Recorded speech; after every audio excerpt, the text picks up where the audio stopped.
안녕하십니까. 이강 지분경매 소송 1편입니다.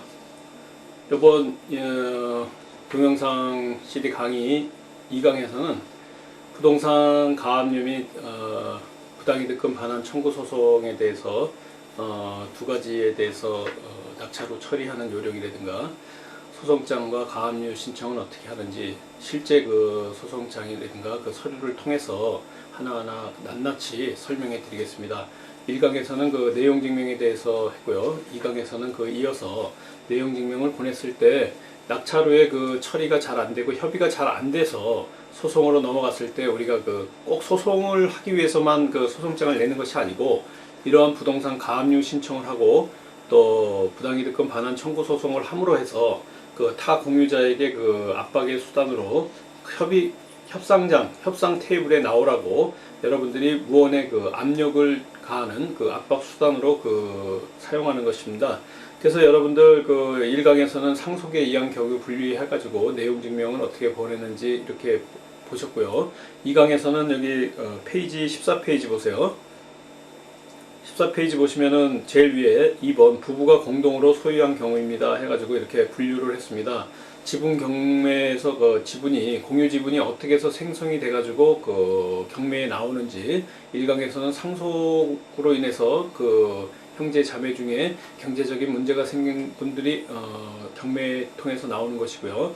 이 2강을 통해서 보는 것은 부부간의 그 공유로 예를 들어서 부부가 가졌을 때는 2분의 1씩 가진 경우가 가장 많습니다.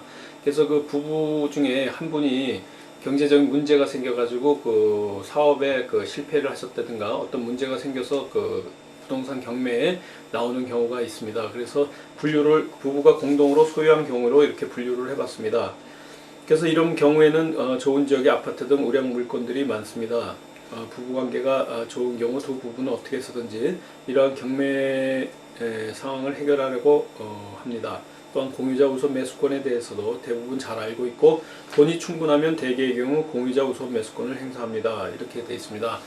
여기 공유자 우선 매수권에 대해서는 차후에 설명드릴 거고요. 이런 제도가 있구나. 공유자 우선 매수 신청권이 있다는 이 제도를 일단 그 용어를 기억해 주시고요.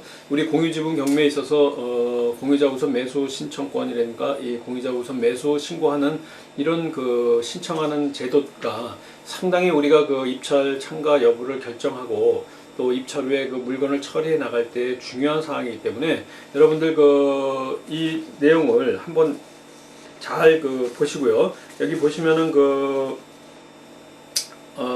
그건 나중에 이제 설명드리고 우리가 그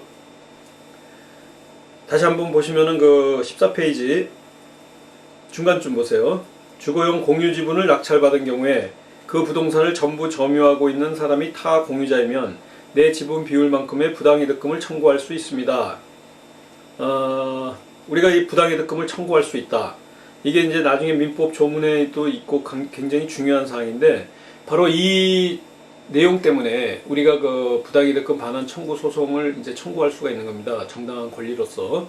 그러니까 이걸 쉽게 설명드리자면 2분의 1씩의 그 지분을 갖고 있는 부부가 한 분 그 남편이라고 예를 듭시다. 남편분께서 그 사업에 실패하셔가지고 그 남편분 지분 2분의 1이 경매에 나와 있는 아파트입니다. 그것을 여러분들께서 이제 낙찰 받으셨습니다. 그러면 여러분은 남편 지분의 2분의 1을 갖고 있지만 그곳에 부인께서 이제 그 살고 계시는 경우 그 부인께서는 그 2분의 1 지분권의 권리밖에 없는데 우리의 지분 2분의 1만큼을 그 부당이득 하고 계시는 거기 때문에 여러분들 그 이해 가시죠? 이제 2분의 1만큼 우리의 그 소유한 비율만큼 부당이득이 발생하는 겁니다. 그래서 차임 상당의 부당이득이 발생하기 때문에 여러분들이 부당이득금 반환 청구 소송을 하는 겁니다. 그래서 이런 내용들을 그 바로 그 낙찰 받자마자 그 부당이득금이 발생했으니까 부당이득금을 내놔라 하고 소송을 하시는 것이 아니고 아까 1강에서 배우신 거 마찬가지로 내용 증명을 통해서 그런 내용들을 협의를 하자. 또 그 전화가 온다든가 연락이 왔을 때 이러이러한 부당이득금이 생겼기 때문에 여러분들 그 부당이득금이 어떻게 생겼는지에 대해서 그 뒤에 또 설명을 드릴 텐데요. 그 계산하는 법이라든가 이런 것을 여러분들 그 계산하셔가지고 미리 사전에 그 입찰하기 전에 이 지역에 있는 이 물건은 2분의 1 정도 그 낙찰 받았을 때 부당이득금이 어느 정도 생기는구나라고 알고 이제 들어가시는 겁니다. 들어간 다음에 계산하시는 것이 아니고 낙찰 전에 이미 그런 것들 임장을 통해서 여러분들 임장이라는 것은 그 입찰 가기 전에 현장을 그 답사하시고 조사하시는 활동을 임장 활동이라고 하죠. 그런 임장 활동을 하실 때 여러분들께서 그때 이미 조사가 다 돼 있어야 되는 겁니다. 그래서 부당이득금을 청구하실 수가 있고요. 또 그 밑에 보시면요, 약간의 지분 비율이 크고 금액이 조금 나와야 하겠죠. 너무 적은 금액으로는 부동산 가압류조차 할 수 없습니다. 서울지방법원의 경우 300만 원 이하는 기각시켜 버립니다. 이렇게 해서 부동산 가압류에 대해서 이제 언급이 되어 있습니다. 우리가 그 소송을 하게 되면 소송이 시간이 걸리게 되면은 그 소유자라든가 그런 분들이 그 소유권을 바꾸고 이름을 바꾸기도 하고요. 그런 얘기 많이 들어보셨죠? 뭐 거기다가 근저당을 설정해 놓는다든가 가등기를 해 놓는다든가 이렇게 하실 수가 있기 때문에 우리가 그 먼저 그 소송을 하겠다 이렇게 생각이 들면 부동산 가압류를 신청하시는데 그 부동산 가압류 신청은 서울지방법원 같은 경우에는 300만 원 이하 금액이 그 가압류 금액이 300만 원 이하가 되면은 그 기각시켜 버리는 예가 있습니다. 그렇기 때문에 물론 300만 원 이하에서 제 경험으로는 그 부동산 가압류를 한 경우도 있습니다. 그러나 대부분 법원에서 300만 원 이하일 때는 기각시켜 버리기 때문에 너무 그 부당이득금이 작게 형성되는 물건에 들어가시면 여러분 그 부당이득금에 의한 그 부동산 가압류 신청을 할 수 없구나라는 것을 숙지해 주시고 알고 계셔야 됩니다. 그래서 이걸 잘 모르실 때는 이게 왜 가압류가 안 되나 이렇게 해가지고 굉장히 의문스러워할 뿐만 아니고 상당히 당황스럽습니다. 이거 공부할 때는 부동산 가압류가 된다고 했는데 막상 실무에서 해보니까 부동산 가압류가 안 되더라 이렇게 하실 수가 있기 때문에 여러분들 꼭 300만 원 이하, 뭐 이게 정해진 건 아니지만 통상적으로 300만 원 이하 정도면 안 된다고 우리가 그 법원 앞에 가보시면은 보증보험 대리점들이 있습니다. 서울보증보험 증권 대리점들 거기 가시면 그 직원분들께서 이렇게 말씀해 주실 겁니다. 그래서 여러분들이 그 입찰 물건을 선택하실 때에도 너무나 그 부동산 가압류 그 금액이 작게 나온 거는 약간 그 피해 주시는 것이 좋지 않겠느냐 이렇게 살펴보는 거고요. 위에 부당이득금 반환 청구 소송을 할 수 있는 것은 그분께서 그 나의 지분만큼을 전부 점유하고 있을 때 그 부동산 우리의 그 낙찰받은 부동산 물건에 전부 점유하고 있을 때 신청하는 것이지 점유도 안 하고 있는데 그것을 신청하는 것이 아닙니다. 그래서 여러분들 꼭 그 두 가지 점 점유하고 있을 때 부당이득금 반환 청구 소송을 한다. 부동산 또 두 번째는 부동산 가압류 신청은 부동산 가압류 금액이 300만 원 이하가 나오면은 그 가압류 신청이 안 될 수가 있으니까 그 금액 이상이 되는 물건을 골라서 여러분들이 그 입찰에 응해 주시기 바란다는 그런 당부사항입니다. 그 두 가지 꼭 기억해 주시고요. 우리가 그 부동산 가압류 신청을 하는 것은 부동산 가압류 신청함으로 해서 그게 압박수당이 돼가지고 소송까지 가지 않고 그 사전에 부동산 가압류 신청만으로도 협의가 되는 경우도 있습니다. 그래서 우리가 그 타 공유자를 그 협상 테이블로 나올 수 있도록 유도하기 위해서 부동산 가압류를 심리적인 압박을 위해서 부동산을 가압류하는 것도 있고요. 또 한 가지는 우리 권리분석이라든가 이런 거 부동산 경매 공부하신 분들 기초적으로 하셔도 꼭 그 말소기준 권리라는 것을 공부하시게 되겠습니다. 그때 가압류가 그 말소기준 권리 1순위라는 거 아시죠? 근저당과 똑같이 담보 가등기와 마찬가지로 가압류가 1순위이기 때문에 여러분들이 그 타 공유자의 등기부등본상에 이런 가압류들이 올라와 있지 않을 때 여러분들이 1순위로 가압류를 해 놓으시면은 여러분들 그 밑에 들어오는 그 소송 후에 타 공유자 물건에 다른 사람들의 그 제한 처분 사항들이 들어오는 것을 막을 수가 있습니다. 그렇기 때문에 제 1순위로 가압류를 올려놓으시면 여러분들은 그 소송하는 동안에도 상당히 마음적으로 그 안정감이 있으시고요. 그 상대방에게는 상당히 그 정신적이고 심리적으로 압박감을 가할 수 있다 해서 부동산 가압류와 그 부당이득금 반환 청구 소송 하실 때 부동산 가압류를 하시는 겁니다. 그 다음에 밑에 보시면은 그 그리고 공유물의 관리에 대하여 과반수의 결정에 의해 가능하지만 그 처분 행위는 전원의 동의가 있어야 합니다. 그러니까 전부 그 처분하고 그 매도하려면은 각 그 지분권자들, 나를 포함해서 타 공유자들끼리 서로 다 합의가 돼야지만이 매도를 할 수 있다, 판매를 할 수 있다, 부동산을 처분할 수 있다. 그것이 바로 매도 행위, 처분 행위입니다. 그리고 공유물의 관리에 관해서는 과반수의 결정에 의해서 가능하다. 예를 들어서 임대를 놓을 때는 9분의 9인 그 지분이 9분의 7과 9분의 2가 있으면 9분의 5부터는 과반수죠. 그러면 9분의 5 이상 되신 분은 그 과반수 결정에 의해서 관리행위, 임대에 놓는 행위가 가능합니다. 그래서 그분이 계약을 하실 수 있는 그 권리를 갖고 계시기 때문에 아까 그 1강에서 제가 말씀드린 보관처, 보존행위, 관리행위, 처분행위 여기 또 반복해서 나오지 않습니까? 그래서 보관처 꼭 기억하시라는 겁니다. 이걸 통해서 우리가 그 근거가 되는 민법 조문이기 때문에 이 조문에 있는 이 용어들을 통해서 머릿속에 딱 그 기억이 돼 있으시고 이게 어떤 권리로서 어떤 소송에 사용되는지 여러분들이 알게 되시면은 모든 그 소송에서 여러분들이 그 흐름과 맥을 다 아시고 처리해 나가실 수 있게 되겠습니다. 그래서 그 밑에 보시면은 관리행위란 임대를 놓는 것과 같은 것이고요. 처분행위는 매도하는 행위와 같은 것을 말합니다. 그래서 쭉 나중에 또 강의에 이 민법 하실 때 이거 다시 한번 설명하는데 항상 중요한 거기 때문에 매 장마다 이렇게 조금씩 나오고 있습니다. 그리고 여러분들 기억하시라고 이렇게 그 조금씩 터치를 하고 있습니다. 15페이지 보십시오.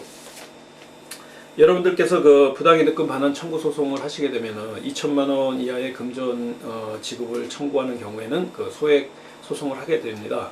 소액 소송이라는 것은 여러분 그 예를 들어서 이청구 가소 또 1, 2, 3, 4 그래서 앞에도 아라비아 숫자 중간에 사건별 부호가 있지 않습니까? 가소 그래서 그 민사 단독 인 경우에 그 소액인 경우에 가소 단독인 경우에는 가단 또 가합 이렇게 해가지고 합의부 사건입니다. 그리고 나로 가고 또 다로 갑니다. 가나 다 이래서 1심, 2심, 3심 이렇게 나눠지고요. 여러분들 사건 부호 이렇게 보시면은 예를 들어서 2009 타경 1, 2, 3, 4다. 그럼 타경 그 사건별 부호의 타경이라는 것은 여러분들 잘 아시죠? 지금 하고 계시는 경매 사건은 타경입니다. 그러면 타기는 뭘까요? 인도명령 신청하시면은 그 접수하실 때 사건 번호를 이렇게 불러줍니다. 그때 예를 들어서 2009 타기 1, 2, 3, 4 그러면 인도명령을 신청했구나 이러고 사건별 부호를 보시면 이 사건이 어떤 사건인지 아시게 되겠습니다. 그래서 부동산 가압류 신청이나 부동산 가처분 신청을 하시고 사건을 접수시키면은 바로 그 접수하시는 분이 불러줍니다. 2009 카단 1, 2, 3, 4 뭐 1, 2, 3, 4는 접수 순이고요. 앞에 있는 2009는 접수한 해 연도를 얘기하는 겁니다. 그래서 2009 카단 1, 2, 3, 4, 5 뭐 이렇게 불러주실 겁니다. 그러면 그 사건별 부호 카단이라고 불러준다면 그것은 가압류나 가처분 사건이 된다 이렇게 아시면 되겠습니다. 그래서 그 사건별 부호 거기 적어 놓으신 거고요. 그래서 가소가 소액 재판입니다. 해가지고 밑에 한번 보십시오. 쭉 제가 설명드린 거고요. 거기 중요한 게 있는데 부당이득금 반환 소송한다고 이제 소송 그러니까 여러분들 그 좀 마음에 그 부담이 되시고 조금 그 꺼림칙하시고 해가지고 책을 보니까 지급명령 제도라는 게 있다. 지급명령 제도는 그 일반 소송에 비해서 그 인지 때도 싸고 신속하게 하고 재판정에도 안 가고 서류 심사로만 해서 끝나니까 이것을 신청해야 되겠다라고 생각하셔가지고 혹시 실수하셔가지고 지급 명령 신청을 하시게 된다 그러면은 아마 서류를 잘못해서 받아줬다 하더라도 전화가 올 겁니다.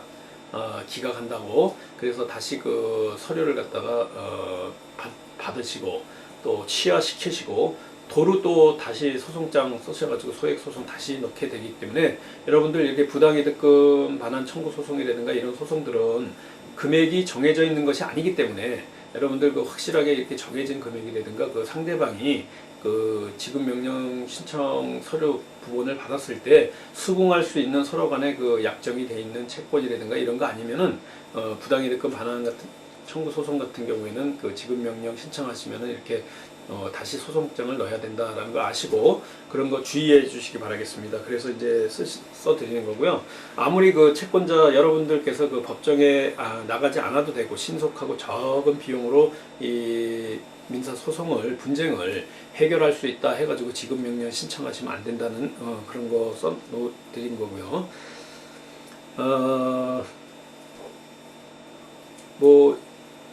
그 다음에 이제 보겠습니다. 부당이득금 반환 소송. 우리가 지금 이제 하려고 하는 소액 소송, 부당이득금 반환 소송을 여러분들 그 소장 양식을 쭉 보면서 이제 설명드리겠습니다. 여기 보시면은 소장의 그 겉표지입니다. 그 원고 피고 밑에 겉표지라고 돼 있죠. 여러분들 그 사이즈는 이거보다 큽니다. A4 용지이기 때문에 이거 줄여가지고 이렇게 압축시킨 거지만은 이게 A4 용지에서 이렇게 길게 모양이 좋게 이렇게 써 있는 거라고 이렇게 생각하시고요. 원고 피고를 쓰신 겁니다. 이름을. 근데 그 원고 피고 같은 경우에는 당사자라고 하죠. 당사자 원고 피고인데 만약에 가압류나 가처분 같은 경우에는 채권자, 채무자, 신청인, 피신청인 이렇게 부릅니다. 그러니까 채권자는 원고고 채무자는 피고가 되고요. 신청인은 여러분들 그 원고가 되고요. 피신청인은 피고, 타 공유자가 되겠습니다. 그래서 여러분들 그렇게 쓰시는 거고요. 밑에 그 소명, 어떤 소송을 냈다 하는 그 소명을 쓰는 겁니다. 부당이득금 반환 청구의 소.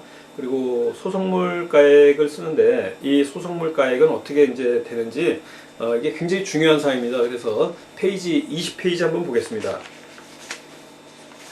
같이 쭉 이어지는 그 소송의 그 이어지는 서류인데 그 뒤에 붙는 그 어떻게 임차료를 청구하는지 청구한 내용이 결국은 그 소송의 소송물가액입니다. 이 금액을 달라 하는 그 청구이기 때문에 그래서 여러분들 그 임차료 청구 내역서 어떻게 부당이득금이 형성됐고 하는 그 내역서에 그 제시하는 서류입니다. 그래서 여러분들 그 별표한 거 청구금액 계산 내역 그 밑에 여러분들이 임차 상당의 그 부당이득을 청구하는 시점은 그 잔대금, 낙찰 잔대금을 납부한 그 날부터 카운터가 들어가고 있습니다. 그래서 여기 기준 시점은 2000년 12월 16일 그래서 가로하고 매각 잔금 납입일이라고 되어 있습니다. 꼭 기억해 주십시오. 여러분들이 예를 들어서 뒤에 부당이득을 청구하신다 하더라도 실제 그 청구하시는 그 날짜의 기준은 매각 잔대금을 납부한 날이구나. 이렇게 생각하시면 되겠습니다. 그리고 부당이득금 청구 기준은 인근 유사 부동산 전세금 시세, 전세 5천만 원. 이것은 여러분들이 낙찰받은 금액을 쓰는 것이 아니고 그 낙찰받은 부동산 전체의 지분 여러분 지분만큼을 쓰는 것이 아니고요.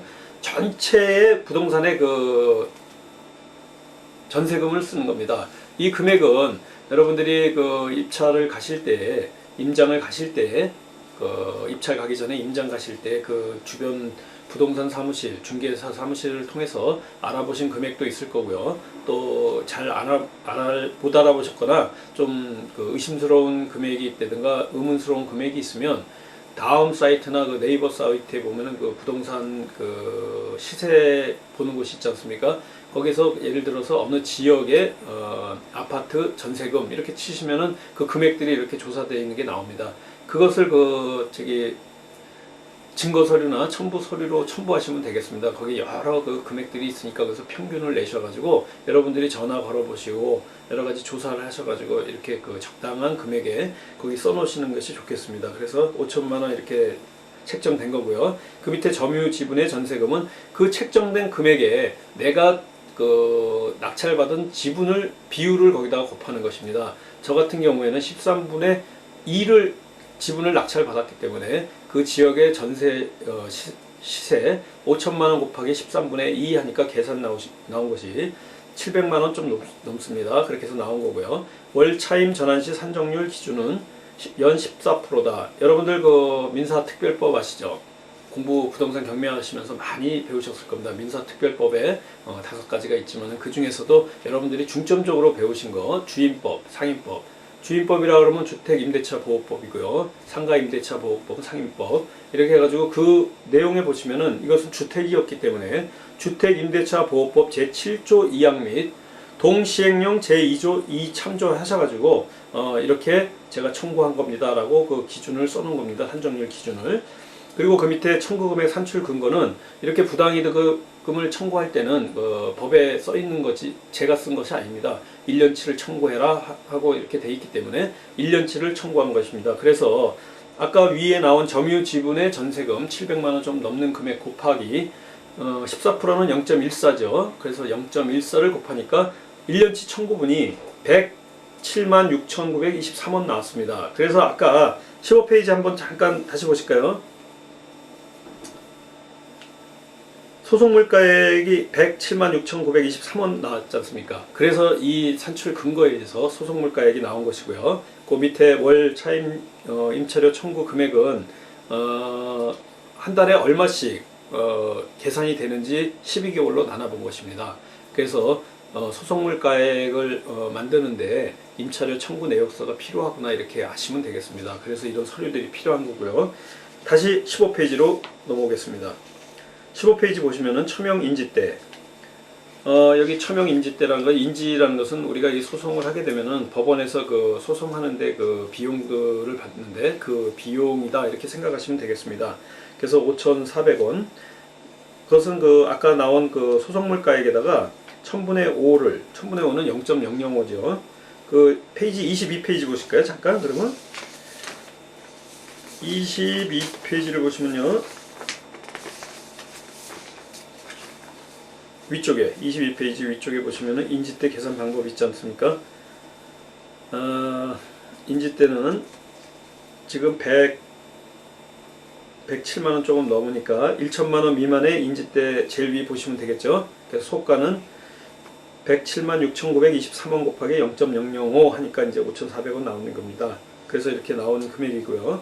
여러분들 그 송달료는 등기 우편료를 얘기합니다. 여러분들이 소송장을 내게 되면은 법원에서는 그 타 공유자 피고에게 이런 소송이 들어왔기 때문에 여러분 이렇게 준비하십시오. 아니면은 저에게도 그런 서류들이 이제 차후에 오게 되는데 그런 걸 보내고 서로 보낼 때 쓰는 그 등기 우편료입니다. 그래서 여러분들 그 송달료 계산하는 거는 페이지 23페이지 보시게 되겠습니다.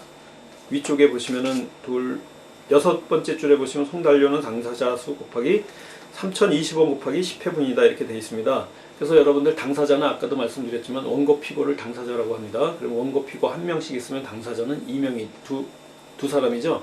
그래서 2인 곱하기 1의 송달료 금액이 3020원입니다. 거기에 10회분 소액 소송일 때는 10번이 왔다 갔다 한다 이렇게 생각하시고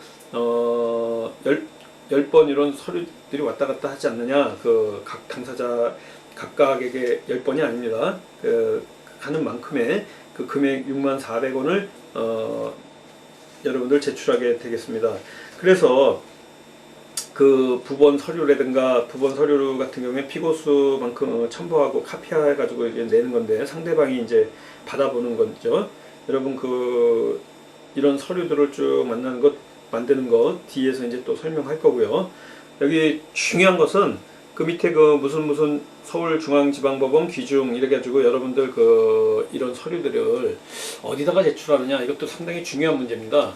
원래는 피고의 그 주소지에 그 제출하게 돼 있는데 이렇게 지참채무라든가 금전을 이렇게 받을 지참채무인 경우에는 원고의 주소지에도 할 수 있기 때문에 여러분들 굉장히 유리하죠. 예를 들어서 피고가 지금 수도권의 저 밑에 예를 들어서 평택이라든가 조금 서울에선 떨어졌지 않습니까? 그러면 서울에 계신 분들 거기까지 법원에 평택 지원을 간다든가 이런 거 굉장히 멀지 않습니까? 그런데 제가 예를 들어서 강남구에 산다. 그러면 강남구에 있는 그 서울중앙지방법원에다가 여러분들이 원고 주소지에다가 이 부당이득금 반환 소송을 넣으면 됩니다. 그게 굉장히 편리한 제도니까 잊어버리지 마시고요. 그렇게 해서 넣게 되면은 여러분들 멀리 가지 않아도 되기 때문에 굉장히 유리하다 이렇게 생각하시고요. 금전에 관한 청구는 원고의 그 특별 재판적이라 그래가지고 원고의 청구지에다가 넣는다. 여러분들 법원에 그 소장 제출할 때 가능하면 자기 그 주소지 관할에다가 넣을 수 있다는 것을 꼭 기억해 주시기 바라겠습니다. 그리고 이런 소장 양식들은 대법원 홈페이지에 들어가 보시면은 그 전자민원센터가 있습니다. 거기에 신청의 그 소장이라든가 가압류 뭐 이렇게 치시면요. 이런 그 서류 양식들이 나옵니다. 그리고 좀 부족한 점들이 있으면은 인터넷에 보면은 그런 양식들이 있는 게 있으니까 찾아서 이런 양식을 이런 형태로 여러분들 그 컴퓨터에 저장해 놓으셨다가 필요하실 때 그 이름이라든가 내용들, 금액 같은 것만 수정해 가지고 제출하시면 됩니다. 그래서 여러분들 이 소송장은 꼭 A4의 용지 사용하시는 거 잊어버리지 마시고요. 원고의 그 주소지에다가 내도 된다는 것을 꼭 기억해 주십시오. 그리고 다음 페이지 16페이지로 넘어가겠습니다. 여러분들 그 소송장 내실 때 이 겉표지하고 지금 16페이지에 보는 요 소송장하고 사이에 A4 용지 백지를 하나 끼워 놓으셔가지고 거기다가 그 나중에 세금 등록세 낸다든가 이런 서류들 송달료 그 납부 영수증이라든가 이런 거 붙이셔야 되거든요. 그래서 붙이는 난을 하나 만들기 위해서 A4 용지 백지를 하나 꽂아 놓으시면 그 굉장히 편리하게 쓰실 수 있으니까요. 하나 꽂아 놓으시고요. 그 사이사이에 한 장마다 내용 증명 2장, 3장 보낼 때 간인하듯이 여러분 그 도장을 간인하시고 그렇게 제출하시면 되겠습니다. 그리고 위에 이 16페이지에 있는 소장의 원고 피고 앞에 있는 그 겉표지에 있는 원고 피고와 같은 이름인데 여기에는 이제 자세하게 주소하고 전화번호 이렇게 이메일 주소까지도 가능하면 집어넣어 주시는 게 좋겠습니다. 그리고 그 밑에는 소의 명칭, 소명을 갖다가 적는 겁니다. 우리는 부당이득금 반환 청구 소송을 하기 때문에 부당이득금 반환 청구의 소라고 이렇게 적으시면 되고요. 그 밑에 청구 취지라는 것은 여러분께서 그 소로서 청구하는 판결의 내용을 말하는 거기 때문에 소의 결론 부분을 얘기하는 거죠. 그러니까 판사님 이렇게 결론적으로 제가 이렇게 말씀을 드리니 이런 결론을 내주시고 그 재판을 해주십시오 하고 판사님에게 그 재판의 그 결론을 말씀드린 겁니다. 우리는 그래서 부당이득금 반환 청구 소송이기 때문에 여기서는 그 피고는 원고에게 아까 그 소송물가액 107만 6,924원 및 이에 대하여 2000년 11월 6일부터 이 사건 소장 두 번 송달일까지 연 5%, 그 다음 날부터 다 갚는 날까지 연 20%의 각 비율에 의한 금원을 지급해라. 그래서 여러분 그 2000년 11월 6일, 사실은 2000년이 아니고 2008년쯤 됐을 겁니다 아마. 그래서 그 잔대금 납부하는 날을 여러분들 그날부터 카운터가 된다고 아까 설명드렸죠. 그래서 잠깐 17페이지 보시면은 1번에 보시면은 거기도 마찬가지로 잔금을 납부한 날이 거기 있을 겁니다. 1번 보시면은 두 번째, 밑에서 두 번째 2000년 10월 10일 적법한 절차에 따라 잔금을 납부하고 소유권 이전 등기까지 마친 진정한 소유자입니다. 이래서 이 날짜가 같아야 됩니다. 어차피 잔대금 낸 날짜는 똑같을 테니까요. 그래서 그날부터 이렇게 연 5% 또 그 다음 날부터 다 갚은 날까지 연 20%라고 되어 있는데 요 20%라는 부분 어떤 예를 들어서 여러분들이 다른 책이라든가 좀 오래된 책을 보면 25%라고 써 있고 옛날에 이제 소송장 내보신 분들은 25%라고 이렇게 알고 계신 분들이 있는데 지금 이건 바뀌었습니다. 그 헌법재판소에서 2003년 4월 24일 날 헌법재판소 위헌 결정으로 소송 촉진 등에 관한 특례법 제3조 제1항 본문의 법정 이율에 관한 규정이 개정되었습니다. 그래서 2003년 6월 1일부터 25%에서 20%로 이 비율이 바뀌었습니다. 여러분들 2003년 6월 1일부터 25%에서 연 20%로 이렇게 바뀌었구나라는 걸 꼭 알고 계시고요. 2번을 한번 보겠습니다. 2번은 소송 비용은 피고자 부담으로 한다. 이 소송 비용은 패소자 부담 원칙입니다. 여러분들이 질 거다, 이 소송에서 질 거다 생각하고 넣는 것이 아니기 때문에 피고가 낸다 이렇게 생각하시고요. 패소자 부담 원칙으로 하시면 되고요. 3번에 보면 제1항은 가집행할 수 있다. 그러면 가집행, 알 것도 같고 모를 것도 같은 그 가집행입니다. 그래서 많이 들어보신 것 같지만은 이 가집행이라는 거는 우리나라는 그 3심 제도를 선택하기 때문에 1, 2, 3심 제도 선택하고 있기 때문에 여러분들이 1심에서 이긴다 해도 피고가 다시 또 2심에 재판을 청구하거나 이랬을 때 여러분들이 이 가집행을 신청 안 하면은 강제집행을 신청할 수가 없습니다. 그래서 여러분들 가집행 판결을 받게 되시면 이 판결문하고 집행문하고 송달증명 확정 증명원을 갖고 여러분들 강제집행 신청할 수 있다는 이런 취지의 가집행을 해달라고 판사님한테 이런 판결을 구합니다 라고 여기 써서 이렇게 제출하시는 겁니다. 그래서 이렇게 부당이득금 반환 청구 소송 하실 때는 이런 내용들 꼭 필히 적으셔가지고 하신다. 그래서 청구 취지는 재판의 결과를 이렇게 판결해달라는 그 취지를 쓴 거고요. 그 뒷장 17페이지에 보시면 청구 원인이란 것은 이 소송이 어떻게 돼서 하게 된 원인과 그 이유와 그런 것들을 전부 그 육하 원칙에 의해서 여러분들 그 써놓은 것이기 때문에 쭉 읽어보시면 그건 충분히 여러분들이 그 입찰에 들어갔고 실제 해보신 것들이기 때문에 그 쭉 읽어보시면 알게 되겠습니다. 그래서 그 청구 원인이라든가 육하 원칙에 의해서 쭉 보시면 되고요. 여기서 조금 보실 것은 17페이지 나번에 두 번째 줄 점유 부동산을 점유 사용하여 임차료 상당의 부당이득금을 한 점을 이유로 해가지고 임차료라고 돼 있죠. 여러분들 그 부당이득금인 경우에 그 임차료라고 이런 용어를 사용하고 있습니다. 그래서 그 임대차 할 때도 임차료 상당의 어떤 그 금액, 또 부당이득금 같은 경우에도 임차료 상당의 금액 이렇게 얘기하고요. 우리가 지료 상당의 금액 그렇게 많이 들어보셨죠, 공부하시면서. 지료 같은 경우에는 법정지상권일 때 우리가 지료 청구 소송을 하게 되면 지료 상당의 그 얼마 이렇게 쓰게 됩니다. 그러니까 여러분들 여기 쓴 용어 임차료 상당의 부당이득금을 한 점 요거 잘 기억하시고 부당이득금이라는 용어를 쓸 때 그 금원을 얘기할 때는 임차료를 얘기하고 법정지상권에서 그 청구하는 금원을 얘기할 때는 지료다 이렇게 아시고 꼭 구분해서 사용해 주시기 바라겠습니다. 그리고 이제 18페이지 보겠습니다. 18페이지 계속 이어지는 소장입니다. 그 증거 서류라든가 입증 방법 또 첨부 서류 같은 거를 쭉 적은 건데요. 여기 보시면은 1번에 갑제 1호증이다. 이런 것은 갑이라고 하는 것은 이걸 보고 원고가 제출한 서류구나. 원고가 제출한 첫 번째 서류구나 이렇게 아시면 되겠습니다. 그래서 갑제 1호증이다. 갑제 2호증이다. 그럼 갑제 2호증은 원고가 제출한 제 두 번째 증거 서류다. 또 예를 들어서 제 1호증이다 그러면은 피고가 제출했구나 이렇게 아시고 피고가 제출한 첫 번째 서류다 하면 제 1호증, 제 2호증 원고가 제출하게 되면 갑 제 1호증, 갑 제 2호증 그래서 여기 쭉 보시면 갑이라고 공통적으로 써 있고 1, 2, 3, 4 이렇게 붙어 있습니다. 그래서 우리가 1강에서 본 것 같이 갑 제 1호증에 서류 중에 내용 증명 및 메모까지 있습니다. 심지어 내용 증명도 보냈고 메모를 그 낙찰받은 부동산에 연락이 없어서 찾아가가지고 꽂아놓고 왔다 해서 그 메모까지 복사해가지고 재판에 소장에 이렇게 증거 서류로 제출한 것입니다. 그래서 내용 증명이라는 게 이런 데 쓰는구나 이렇게 아시면 되고요. 부동산 등기부등본은 이제 아실 거고요. 여기 부동산 등기부등본에는 여러분들이 장대금 납부하셔가지고 그 지분 매입하신 그 지분이 표기가 돼 있는 부동산 등기부등본을 이제 제출하셔야 되겠습니다.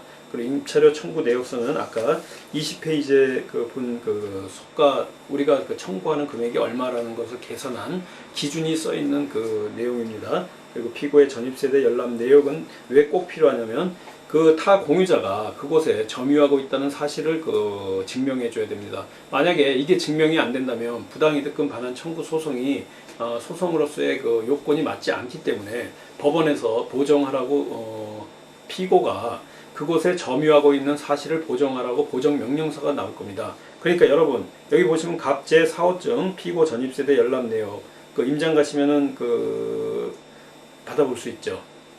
주민센터 가셔가지고 여러분들 그 주민센터가 옛날에 동사무소죠. 그 동에 주민센터 가셔가지고 여러분들 그 신분증 내 보이시고 경매지 복사해가지고 이렇게 주시면은 전입세대 열람 내역 이렇게 보실 수 있지 않습니까? 그것을 그래서 임장 갈 때 가져와 가지고 나중에 소송을 할 걸 대비해서 미리 가져오는 겁니다. 내가 입찰 갈 거를 미리 알고 그때 미리 가져오는 겁니다. 만약에 그것을 안 가지고 오시고 그 조사 안 하고 만약에 오셨다 하면 지금 이렇게 소송하실 때 또 그 지역에 가셔서 이것을 또 받아와 제출해 가지고 발급받아 와야 되기 때문에 여러분들 두 번 걸음 안 하게 미리미리 아셔가지고 이 물건은 어쩌면 협의가 안 돼서 소송으로 간다면 이런 서류가 필요하겠구나 해가지고 한 번에 이렇게 그 맥을 잡고 계신 분들은 한 번에 모든 서류를 준비하시기 때문에 나중에 낙찰 받은 후에도 그렇게 많이 움직이지 않으셔도 이런 소송장이라든가 이런 걸 한 번에 다 제출하실 수 있겠습니다. 그리고 부동산 전세금 시세 이런 것들은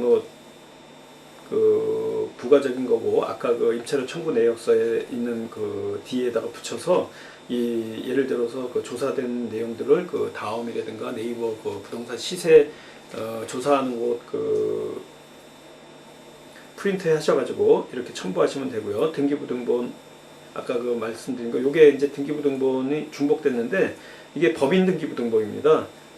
저 같은 경우에 이제 법인으로 이제 등재가 돼 있고 법인으로서 부동산 매매 법인으로 활동하고 있기 때문에 법인 등기부등본을 얘기하는 겁니다. 그래서 이렇게 도장 찍고 이제 끝난 거고요. 뒤에 그 목록이란 거 19페이지 보시면 이게 그 부동산 목록입니다. 이게 가장 많이 쓰이는 건데 여러분들 이거 등기부등본 보시고 이런 양식으로 쭉 쓰시는데요. 나중에 그 책에 보시면 6장에 혼자서 낙찰후 등기하는 법 보시면은 거기에도 이제 목록 같은 게 있는데 여러분들 이 목록 한번 받아보시면은 그 잔대금 납부할 때도 쓰시고요. 이렇게 소송할 때도 계속 쓰십니다. 그래서 이거 컴퓨터에다가 한번 입력해 놓으시면요. 계속 쓰시니까 요 내용은 외우는 것이 아니고 이렇게 쓰는구나. 그리고 이 쓸 때는 등기부등본에 있는 내용을 쓰시는 거기 때문에 그렇게 어렵지가 않습니다. 그래서 이렇게 쓰시면 되고요. 요 요령 한번 다시 이렇게 쭉 보시면 되고 20페이지에 있는 것은 임차료 청구 내역서입니다. 그래서 그 청구 내역서는 아까 설명해 주신 것 같이 해드린 것 같이 그런 내용을 쭉 얘기하는 거고요. 이런 서류가 다 구비됐으면은 이 서류를 갖고 법원 종합민원실에 가셔가지고 거기에 이제 제출하시고 제출하시게 되면은 그 사무원께서 그 접수받는 직원분께서 여러분 그 제출한 것은 이 청구 가소 예를 들어서 그 접수 순으로 뒤에 뭐 2, 3, 5, 6, 9 뭐 이런 식으로 불러줍니다. 그러면 여러분들 그 메모에 하셔가지고 사무실이나 집에 돌아오셔서 컴퓨터에 대법원에 사건 검색란에 보시면요. 그 다음날 정도 되면은 뭐 빠를 때는 오전에 넘어 오후에도 나올 때가 있는데 그 사건 번호를 딱 치시면은 이 사건이 접수됐다.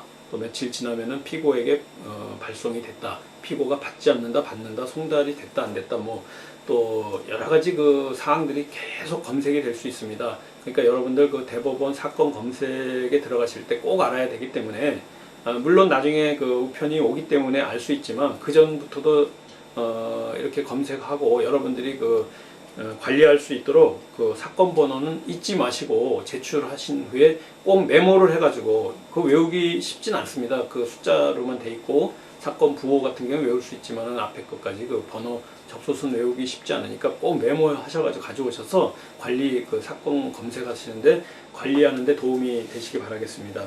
그래서 이런 우리가 지금까지 제출한 소액 사건은 2천만 원 이하의 금전에 관한 그 사건에 제출하는 소송이다. 이렇게 이제 아시면 되고요. 이런 내용들이 쭉 그 20페이지, 21페이지, 22페이지 쭉 그 설명이 되어 있는 겁니다. 그리고 여러분들 그 이 소송장 그 서류를 접수해 가지고 이제 그 제출하실 때요. 여러분들 거는 그 복사하지 않고 그냥 모두 다 제출해 버리고 그냥 돌아오신다 그러면은 거기 붙었던 서류들이든가 뭐 이런 것들 뭐 나중에 하려 그래도 다시 생각이 안 날 수도 있어요. 다른 소송 다음에 할 때도. 그래서 그런 거 그 인지도 붙여놓고 증지도 붙였던 그런 서류 그런 거 내용 또 전부 그 증거 서류라든가 이런 것도 여러분 거 하나를 꼭 복사하셔가지고 혹시 다음에 그 조정에 간다든가 변론 기일날 재판정에 갔을 때 여러분들 그 서류를 가져가셔가지고 여러 건을 예를 들어서 소송을 하게 되면은 좀 헷갈리고 그 가물가물할 때가 있습니다. 그래서 그 소송이 어떤 내용인지 정확히 기억이 안 날 수가 있기 때문에 꼭 복사를 해 놓으시면서 그걸 관리해 나가시기 바라겠습니다. 그래서 이제 여기까지 지금까지 그 부당이득금에 관한 그 소액 소송을 어떻게 제기하고 어떻게 그 처리한다라는 것을 이제 말씀드렸고요. 이제는 그 이 소액 그 소송장을 제출하고 나면 여러분들께서 그 소송장을 소제기 증명원, 제출 증명원 받으셔가지고 그걸 첨부해가지고 부동산 가압류 신청을 바로 합니다. 그래서 그 부동산 가압류 신청을 그때 하는 이유는 여러분들 그 원고가 아까도 말씀드렸지만 원고의 그 특별 재판적 그 지참 채무가 있는 그 경우에는 원고의 주소지에 그 청구할 수 있다고 했지 않습니까? 법원에 제출할 수 있다고. 그에 마찬가지로 이 가압류도 본안 소송이 제기된 곳에 가압류를 할 수 있기 때문에 여러분들 그 소송을 제기하시고 바로 그 법원에 그 부동산 가압류 신청을 하게 되겠습니다. 그래서 같은 맥락으로 이 부동산 가압류를 어떻게 신청하고 어떻게 하는지 쭉 알아보는데 25페이지부터 이제 부동산 가압류가 시작되지 않습니까? 그런데 25페이지는 이제 설명해 가면서 보시고요. 27페이지 먼저 보겠습니다. 여기 27페이지 같은 경우에도 똑같이 아까 그 부당이득금 반환 청구 소송하고 거의 유사한 형태죠. 그 거표진데 채권자, 채무자. 아까는 그 당사자가 원고 피고였죠. 근데 이제 좀 바뀌었습니다. 가압류나 가처분인 경우에는 채권자, 채무자라고 쓰고 신청인이나 피신청인이라고 쓴다는 거 기억해 주시기 바라겠습니다. 그것은 그 나중에 가처분할 때도 이제 마찬가지로 그 신청인, 피신청인 들어가겠지만은 여러분들 이 가압류를 하는 이유는 금전 지급을 청구하는 경우에는 부동산 가압류, 부당이득금 반환 청구를 했기 때문에 부동산 가압류, 금전 지급을 청구하는 경우엔 가압류를 하는 거고요. 나중에 그 3강, 4강을 통해서 이제 배우는 거 부동산 처분금지 가처분인 경우에는 금전 지급 이외에 청구하는 것을 갖다가 여러분들 청구할 때 부동산 처분금지 가처분을 하는 겁니다. 그래서 부동산 처분금지 가처분은 금전 지급을 하라는 그 가압류가 아니고 여러 가지 그 부동산의 매매나 전세 여러 가지 그 제한하는 것을 금지한다는 내용으로 나중에 배우시게 되겠지만은 지금 하는 우리 가압류는 금전 지급을 청구하는 채권에 하는 것이다라는 것을 아시고요. 압박의 수단으로 여러분들 사용하실 수도 있기 때문에 가압류 신청은 꼭 하시기 바라고요. 300만 원 이하일 때는 가압류가 안 될 수가 있으니까 여러분들 그 입찰 물건을 그 선택하실 때도 그 금액, 시세 이런 것 보시고 물건을 선택해 주시기 바라겠습니다. 그리고 여기 청구 금액 같은 경우에 여기 466만 원이라고 되어 있는데요. 이것도 마찬가지로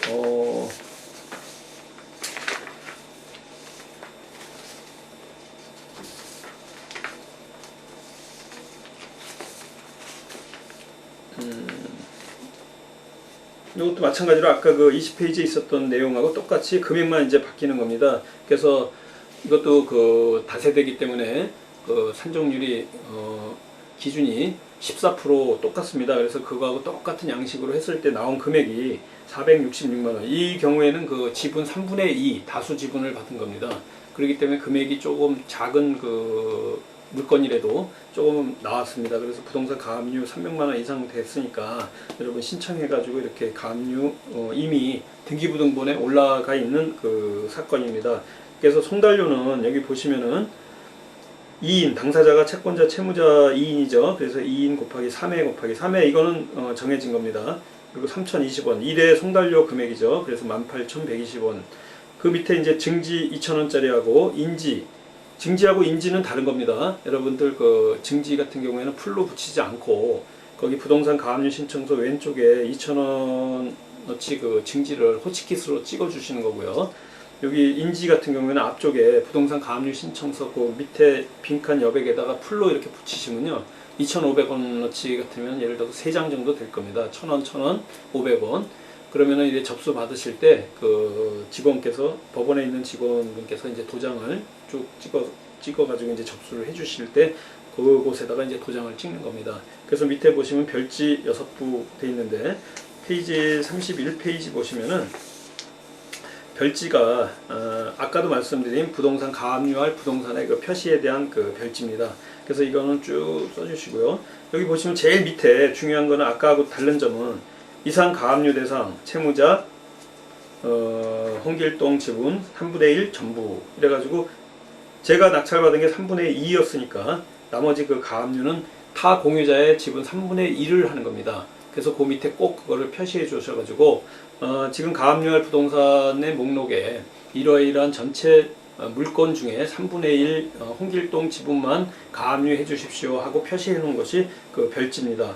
그리고 아까도 말씀드렸지만 그 거표지의 제일 밑에 서울중앙지방법원 신청계 기준 그러면은 이것도 마찬가지로 아까 본안 소송이 그 소가 제기돼 있는 곳에 이런 부동산 가압류를 신청한다고 했으니까 여러분 그 꼭 보시고 물권 소재지나 채무자 주소지에다가 하는 것이 아니고 이 가압류 본안 신청이 돼 있으면 본안 신청돼 있는 예를 들어서 서울중앙지방법원에 돼 있다 그러면 가압류도 서울중앙지방법원에다가 신청하시면 되고요. 이런 용지들 또 그 대법원 홈페이지에 가시면은 escort.go.kr 가시면은 전자민원센터에 가셔가지고 소장이랄까 또 가압류 뭐 이렇게 치시면요 이런 그 양식들이 나오게 됩니다. 그래서 여러분들 그 다운 받으셔가지고 양식들 사용하시면 되고요. 28페이지 부동산 가압류 신청서 이것도 그 부당이득금 반환 청구 소송하고 거의 비슷하죠.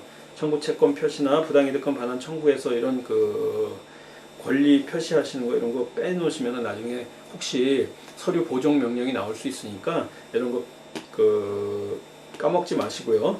꼭 적어주시고 신청 취지에는 채권자가 채무자에 대하여 가지고 있는 위 채권의 집행 보전을 위하여 채무자 소유의 별지 목록 기재 부동산을 가압류한다라는 재판을 구합니다. 라고 신청 취지, 재판의 결과를 이렇게 그 판사님에게 요청하는 겁니다. 그래서 여러분께서 그 청구 취지를 이제 하시는 거고요.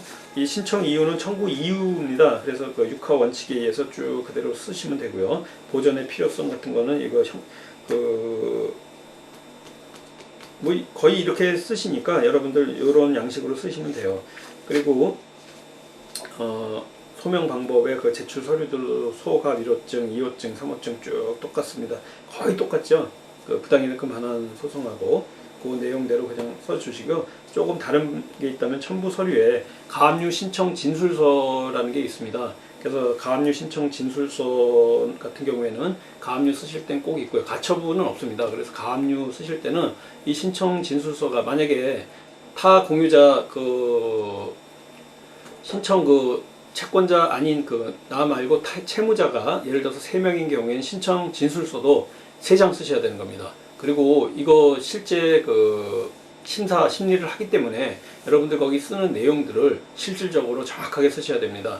이거 그냥 형식적으로 신청 진술서 쓰는 거 아닌가 해가지고 대충 이렇게 쓰시면은 보정 명령 나오실 수가 있기 때문에 여러분들 거기 쓰라는 거 이렇게 쭉 보시면 다운받아 보시면 됩니다. 대법원 홈페이지에 들어가셔가지고 다운받아 보면은 이 양식들이 있습니다. 그러면 거기에 쓰는 난 이렇게 보시면은 다 아시게 돼요. 그리고 거기 쓰는 내용들 요 앞에 있는 청구 취지 그 다음에 청구 이유라든가 신청 이유에 있는 그 내용들하고 거의 뭐 상이하니까 거기 있는 내용들 보시고 이렇게 쓰시면 되고요. 보증보험 지급 위탁 계약서 요 내용은 조금 이따 다시 좀 설명드리겠습니다. 그리고 쭉 보시면 되고요. 그리고 가압류할 부동산 표시 그 31페이지 그렇게 해가지고 이제 소송장 하는데 다시 조금 앞으로 오시면 25페이지 잠깐 볼까요? 부동산 가압류 다시 보겠습니다. 중간에 B번 부동산 가압류 있지 않습니까? 그럼 다음 부동산 가압류하는 방법 알려드리겠다. 이렇게 해서 이제 쭉 보시면은 소장 증명원을 발급받아서 아까 말씀드렸죠. 소액 소송 그 부당이득금 반환 청구 소송 소장을 접수하시고 그 다음에 그 소장 접수 증명원을 첨부하셔가지고 부동산 가압류 신청 바로 옆에 있습니다. 하시면 되겠습니다.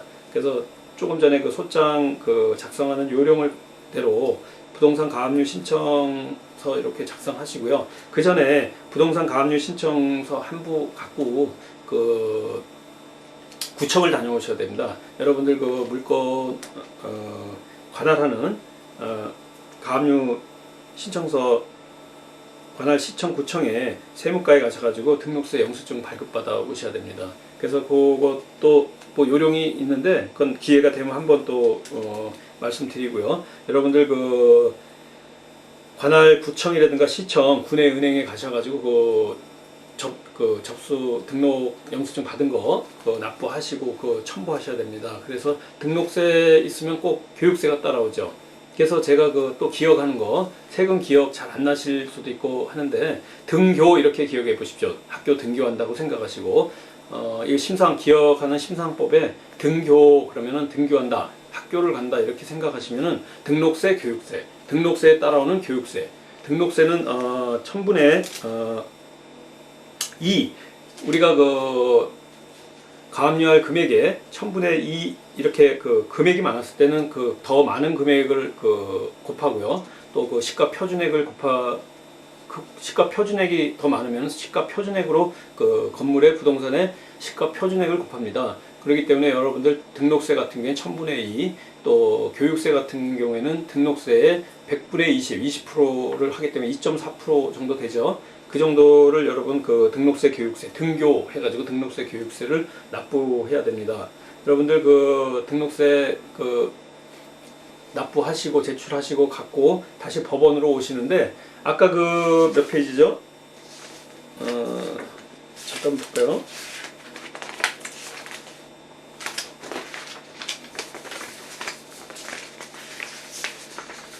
첨부 서류 보시면 30페이지예요.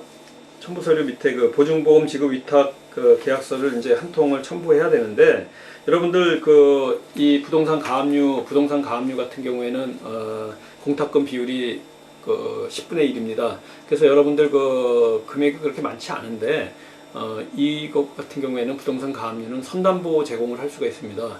선담보 제공 그러면 어려운 용어 같아서 이제 어려워하시는데 선담보 제공이란 건 뭐냐면 그냥 그 보증보험 위탁 계약서 작성하고 뭐 이런 것들을 먼저 공탁 명령이 내려야지만이 그 보증보험 증권 대리점에 가셔가지고 그 보증보험 증권을 끊어가지고 또 한 번 가야 되기 때문에 예를 들어서 가처분 신청이라든가 다른 것 같은 경우에는 법원을 한 번 더 오셔야 됩니다. 제출해 놓고. 그러나 이렇게 부동산 가압류 신청 같은 경우에는 먼저 보증보험 증권 계약서를 갖다가 낼 수가 있기 때문에 여러분들이 그 내용을 여기 있는 것 같이 부동산 가압류 명령 신청서 한 부를 갖고 법원 앞에 가시면 서울보증보험증권 대리점들이 있습니다. 그곳에 가셔가지고 이건 내주시고 하면은 그 서류들을 주거든요. 그럼 받아 오셔가지고 바로 그 구청 갔다 오시면서 법원 들어가시기 전에 법원 입구에서 이 서류 해가지고 들어가시면은 다시 들어가서 제출하시고 뭐 미비해가지고 다시 그 법원 앞으로 나오는 일이 없으니까 요 1, 2번 꼭 기억하셔가지고요. 선담보 제공 그 밑에 그 별표로 해서 돼 있죠. 부동산 가압류 신청은 선담보 제공할 수 있습니다. 원래는 가압류 신청 후 공탁명령이 내려지면 그때 보증보험 증권을 제출해야 하므로 법원에 2번 가야 하지만 부당이득금 반환에 의한 부동산 가압류는 같이 제출한다 해가지고 선담보 제출할 수 있다는 것을 이제 표시해 놓은 거고요. 거기 인지대, 뭐 증지대라든가 송달료 이런 거는 아까 설명드린 거고 호치키스를 증지는 왼쪽에 그 찍는다. 우측 밑에는 그 인지를 풀로 이렇게 붙인다. 이렇게 아시면 되고요. 그래가지고 이제 가압류 신청 진출서를 첨부해가지고 여러분들 그 별지 목록 6부 해서 이렇게 하시면은 사건 번호를 접수하시게 되면 사건 번호를 이청구 카단 뭐 1, 2, 3, 4, 5 이렇게 해가지고 접수 순으로 불러주시면은 그거 메모해가지고 오셔가지고 대법원 사건 검색란에서 여러분들 검색하면서 계속 관찰하시면 여러분들이 이 사건이 어떻게 진행되는지 잘 알 수가 있습니다. 지금까지 이 강에서 그 부동산 가압류 신청하는 방법과 소장 쓰는 요령과 또 부당이득금 반환 청구 소송에 의한 그 소액 소송 제기하는 방법과 쓰는 방법 여러 가지 그 우리가 부동산 경매를 하면서 공유지분 경매 처리 낙찰로 처리할 때 처리하는 것 어떻게 하는지 배워왔습니다. 1강과 2강을 통해서 내용 증명과 가압류와 또 이렇게 소장 쓰는 요령 3가지 이제 배웠습니다. 여러분들 그 여러 가지 외워야 되는 용어들 있고 한데 기억 좀 해보시고요. 정리 한번 다시 해보시고 3강 들어가는데 부담이 없게 다시 2강에서 저희가 강조했던 것들 보관처 이런 것들 기억하셔가지고 한번 정리해 보시고요. 3가지 내용 증명, 가압류, 부당이득금 반환 청구 소송, 소액 소송 이렇게 있다는 거 그런 용어들을 머릿속에 이렇게 맥을 잡아 나가시면서 가지를 하나씩 한다 그러면은 여러분들 하루하루 일취월장 실력이 늘어가지고 부동산 공유지분 경매를 통해서 또 그 재테크에 성공하실 수 있게 되겠습니다. 여러분들 2강 들어주셔서 감사하고요. 이제 3강에서 만나 뵙겠습니다. 감사합니다.